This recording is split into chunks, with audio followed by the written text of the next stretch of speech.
আপনি এখন দাঁড়িয়ে আছেন মেরু ভালুকের দেশ গ্রিনল্যান্ডে। বিশাল সমুদ্রের মাঝখানে অবস্থিত এই ভূমিখণ্ডটি আয়তনে ফ্রান্সের প্রায় ৩ গুণ বড়, অথচ এখানে বাস করে মাত্র প্রায় ৫০,০০০ মানুষ। এটি এমন এক দেশ যেখানে কোনো সড়কপথ এক শহরকে আর এক শহরের সঙ্গে যুক্ত করেনি। এখানে যাতায়াতের ভরসা মূলত কুকুরের স্লেজ আর হেলিকপ্টার। গ্রিনল্যান্ড এমন এক জায়গা যা পৃথিবীর আর কোনো স্থানের মতো নয়। মনে হবে যেন পৃথিবীর বুকেই লুকিয়ে আছে আরেকটি গ্রহ।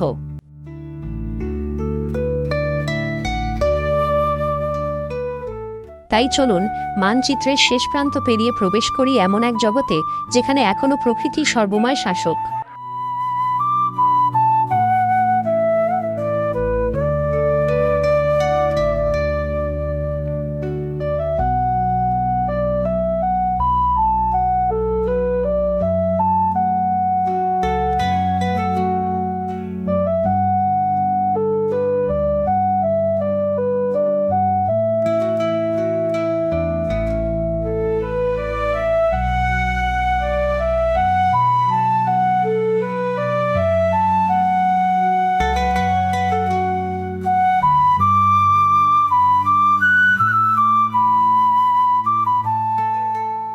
গোলার্ধের জমাট বাঁধা হৃদয় নামে পরিচিত গ্রিনল্যান্ডের বিশাল বরফ চাদর পৃথিবীর জলবায়ুর ছন্দকে গভীরভাবে প্রভাবিত করে। এই বিশাল বরফরাজ্য কেবল প্রকৃতির বিস্ময় নয়, বরং বৈশ্বিক পরিবেশের একটি গুরুত্বপূর্ণ অংশ। প্রায় ১৭ লাখ বর্গ কিলোমিটার জুড়ে বিস্তৃত এই বরফস্তর কোনো নির্জীব শূন্যভূমি নয়। এটি এক জীবন্ত শক্তি যা পৃথিবীর প্রাকৃতিক ভারসাম্য বজায় রাখতে গুরুত্বপূর্ণ ভূমিকা রাখে। দিগন্তজোড়া এই সাদা মরুভূমি অসংখ্য রহস্যময় ফাটলে বিভক্ত হয়ে বিস্তৃত হয়েছে। গভীর ফিরোজা রঙের বরফ খাতগুলো প্রাচীন বরফকে ছিন্ন করে যেন বিশাল শিরার মতো লুকিয়ে থাকা গভীরতা উন্মোচন করে।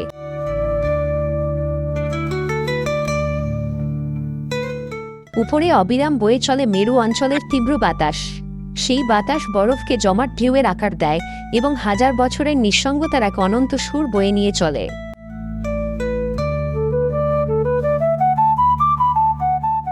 এখানেই শুরু হয় প্রকৃতির অসাধারণ ভাস্কর্য।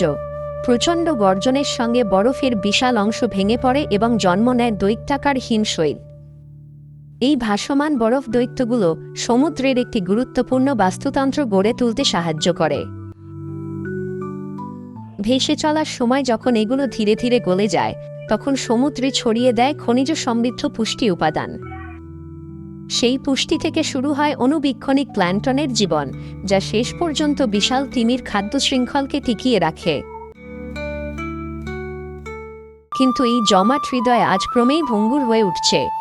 বৈশ্বিক উষ্ণতা বাড়ার সঙ্গে সঙ্গে বরফ দ্রুত গলছে। ফলে সমুদ্রপৃষ্ঠের উচ্চতা বাড়ছে এবং বিশ্বের উপকূলীয় অঞ্চলের কোটি কোটি মানুষের জীবন হুমকির মুখে পড়ছে। গ্রিনল্যান্ডের বরফচাদরকে সামনে থেকে দেখা মানে একই সঙ্গে মহিমান্বিত সৌন্দর্য এবং গভীর ভঙ্গুরতার সাক্ষী হওয়া। এটি আমাদের মনে করিয়ে দেয় পৃথিবীর দূরবর্তী উপকূলগুলোর ভবিষ্যৎও এই বিশাল বরফ দুর্গের অস্তিত্বের সঙ্গে অঙ্গাঙ্গিভাবে জড়িত।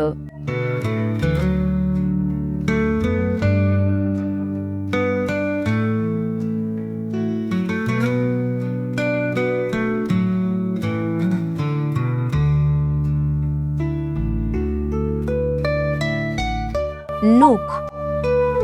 গ্রিনল্যান্ডের রাজধানী নুক। নুক সাধারণ রাজধানী শহরের মতো নয়। এখানে নেই যানজটে ভরা মহাসড়ক, নেই আকাশ ছোঁয়া অট্টালিকার সারি। বরং প্রথমেই চোখে পড়ে চারপাশের বিশাল প্রকৃতির তুলনায় শহরটি কত ছোট। শহরের পিছনে নীরবে দাঁড়িয়ে আছে পর্বতমালা, আর চারদিক থেকে সমুদ্র যেন তাকে ঘিরে রেখেছে। এখান থেকেই গ্রিনল্যান্ড শাসিত হয়, তবুও প্রকৃতি কখনোই নিজের জায়গা ছেড়ে দেয় না। আধুনিক কংক্রিটের ভবনের পাশে রয়েছে লাল, নীল ও হলুদ রঙের কাঠের বাড়ি।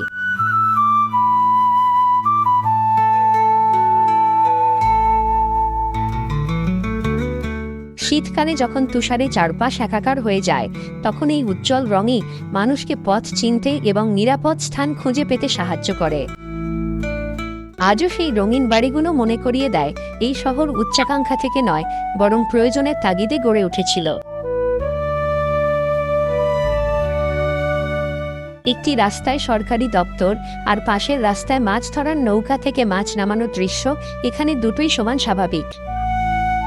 সংকীর্ণ রাস্তায় গাড়ি ও স্নোমোবাইল পাশাপাশি চলাচল করে। পরিষ্কার দিনে কখনো কখনো উপকূলের খুব কাছেই হামব্যাক তিমিকে ভেসে উঠতে দেখা যায়, যেন শহরটি প্রকৃতির এক সাময়িক অতিথি।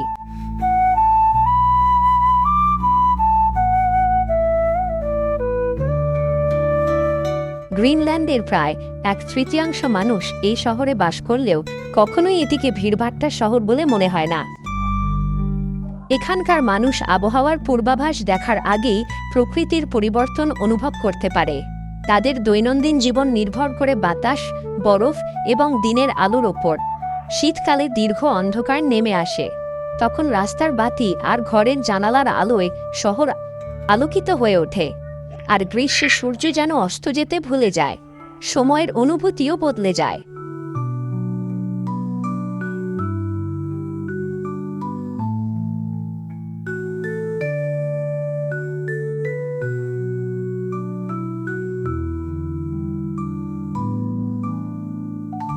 গ্রিনল্যান্ডের জাতীয় জাদুঘর আকার বা জাঁকজমক দিয়ে মুগ্ধ করে না, এর শক্তি অনেক বেশি নীরব ও গভীর।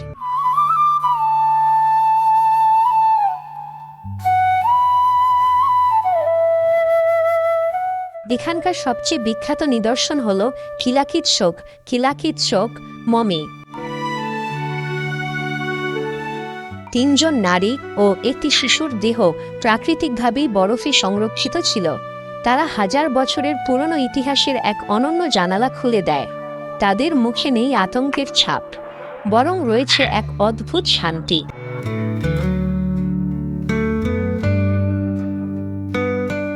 পশমের পোশাক এখনো প্রায় অক্ষত, এমনকি সূক্ষ্ম সেলাইও স্পষ্ট দেখা যায়।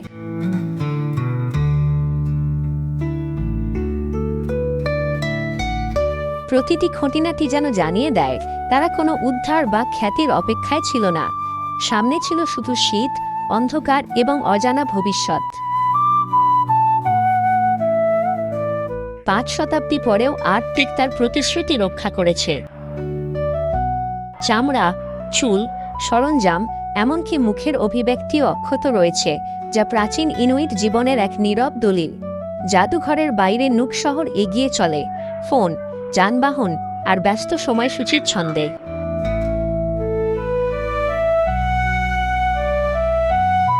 কিন্তু ভেতরে সময় যেন অন্য গতিতে চলে।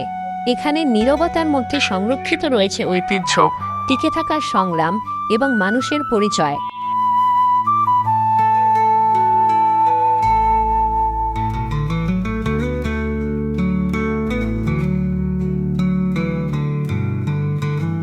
ক্যাঙ্গারলুসওয়াক এমন এক জায়গা যা যেন প্রকৃতির এক বিশাল প্রবেশদ্বার।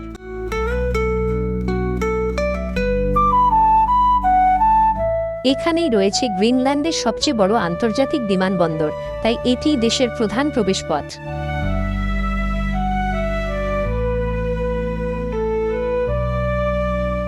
শীতল যুদ্ধের সময় এটি ছিল যুক্তরাষ্ট্রের একটি সামরিক ঘাঁটি।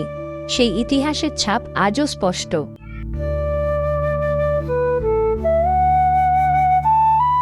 অধিকাংশ ভ্রমণকারী দ্রুত এখান থেকে চলে যায়, অথচ খুব কম মানুষ জানে এটাই এমন কয়েকটি স্থানের একটি যেখান থেকে সড়কপথে সরাসরি গ্রিনল্যান্ডের বরফচাদরে পৌঁছানো যায়। 170 কিলোমিটার দীর্ঘ একটি ফিয়র্ডের শেষ প্রান্তে অবস্থিত হওয়ায় এখানকার জলবায়ু উপকূলের তুলনায় বেশি স্থিতিশীল। পরিষ্কার আকাশের কারণে এটি উত্তর আকাশের অরোরা বা নর্দার্ন লাইটস দেখার অন্যতম সেরা স্থান।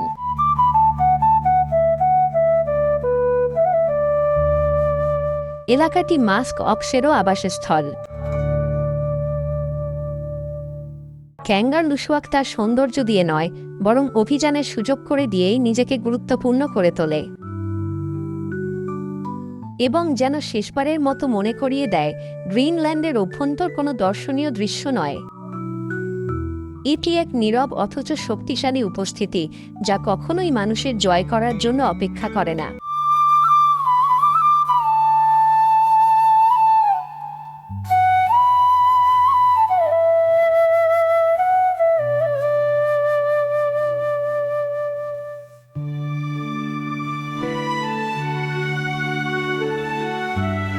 ছয়শো 7 নম্বর পয়েন্টে এসে রাস্তা নীরবে শেষ হয়ে যায়।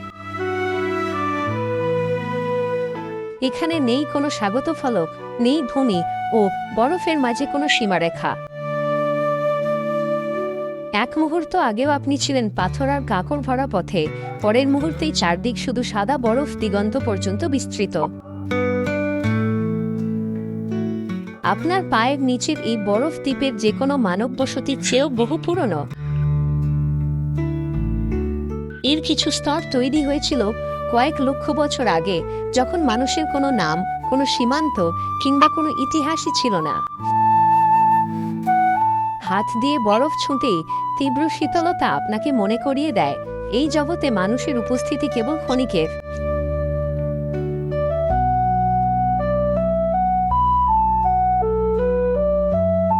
এখানে বিজ্ঞানীরা বরফের গভীর থেকে আইসকোর সংগ্রহ করেন, যার ভেতরে লুকিয়ে আছে প্রাচীন জলবায়ু, ধূলিকণা এবং আটকে থাকা বাতাসের ইতিহাস। প্রতিটি স্তর অতীতের বায়ুমণ্ডলের একটি নীরব সাক্ষ্য বহন করে। বরফের প্রতিটি স্তর যেন সময়ের বুকে লেখা একটি অধ্যায়।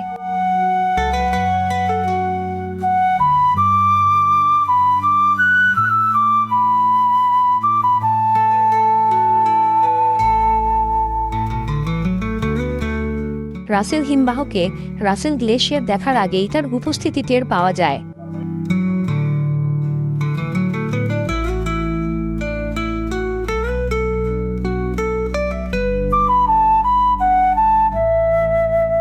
দূর থেকে ভেসে আসে বরফ ফাটার বিকট শব্দ, তারপর আবার নেমে আসে নিস্তব্ধতা। সামনে দাঁড়িয়ে থাকে প্রায় 60 মিটার উঁচু বিশাল বরফ প্রাচীর, যার গায়ে সময়ের ক্ষতচিহ্ন স্পষ্ট।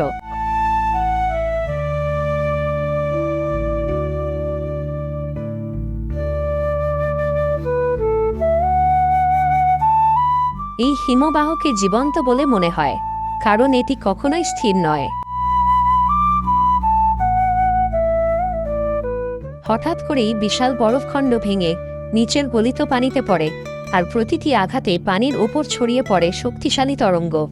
এখানে কিছুই চিরস্থায়ী নয়, সবকিছুই পরিবর্তনশীল।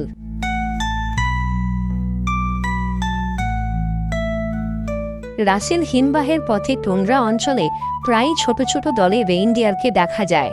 তারা মাথা নিচু করে শৈবাল ও ঘাস খুঁজে বেড়ায়। তাদের চলাফেরায় কোনো তাড়াহুড়ো নেই, যেন তারা জানে গ্রিনল্যান্ডের গ্রীষ্ম খুব বেশি দিন স্থায়ী হয় না।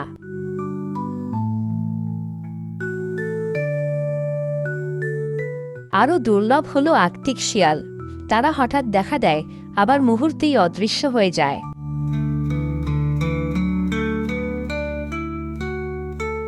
গ্রীষ্মে তাদের লোম ধূসর বাদামি হয়ে পাথর ও শুকনো মাটির সঙ্গে মিশে যায়।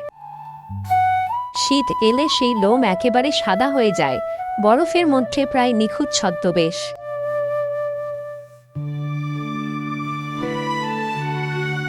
এখানকার বন্যপ্রাণী আলাদা কোনো আকর্ষণ নয়, তারা এই প্রকৃতিরই অবিচ্ছেদ্য অংশ।